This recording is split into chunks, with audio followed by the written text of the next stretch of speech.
हिवाळ्याच्या दिवसांमध्ये बाजारात भरपूर प्रमाणात हिरव्या ताजेगार भाज्या येतात. त्यातीलच एक म्हणजे हरभरा.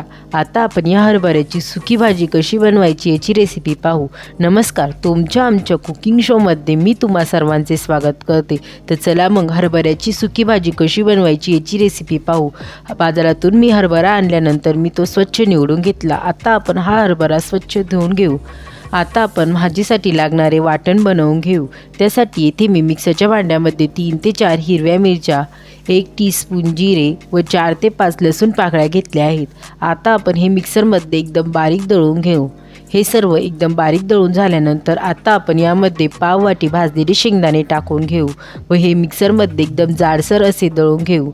आता आपले भाजीसाठी लागणारे वाटण बनवून तयार आहे. वाटण बनवून झाल्यानंतर आता आपण भाजी बनवण्यास घेऊ. त्यासाठी येथे मी पॅनमध्ये 1 टेबलस्पून तेल गरम होण्यासाठी ठेवले होते. तेल चांगल्या प्रकारे गरम झाल्यानंतर त्यामध्ये आपण बनवून घेतलेले सर्व वाटण टाकून घेणार आहोत. आता आपण या वाटणाला 1 मिनिटांपर्यंत चांगल्या प्रकारे तळून घेऊ.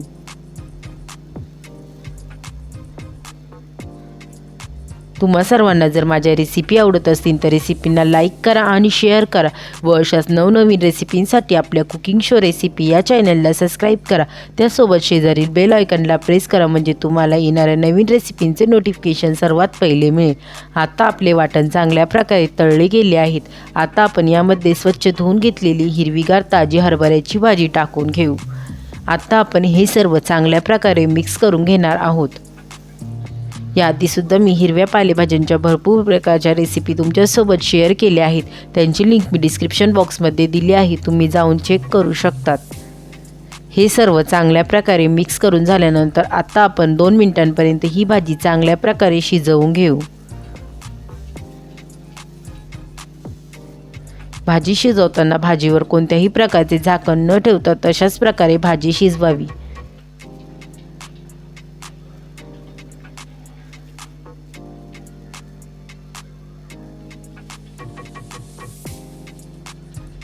दोन ते 3 मिनिटांनंतर आता आपली भाजी चांगल्या प्रकारे शिजली गेली आहे. आता आपण यामध्ये चवीपुरते मीठ टाकून घेऊ. मीठ टाकून झाल्यानंतर आता आपण हे सर्व चांगल्या प्रकारे मिक्स करून घेऊ. कोणत्याही प्रकारची पालेभाजी करताना मिठाचा वापर सर्वात शेवटी करावा, जेणेकरून तुमचा मिठाचा अंदाज कधीच चुकणार नाही. हे सर्व चांगल्या प्रकारे मिक्स करून झाल्यानंतर आता आपण ही भाजी अजून 2 मिनिटं चांगल्या प्रकारे शिजवून घेऊ. 2 मिनिटांनंतर तुम्ही पाहू शकतात आता आपली भाजी चांगल्या प्रकारे शिजली गेली आहे. आता आपण गॅस बंद करून घेऊ. गरमागरम भाकरीसोबत ही हरभऱ्याची भाजी एकदा नक्की ट्राय करून पहा.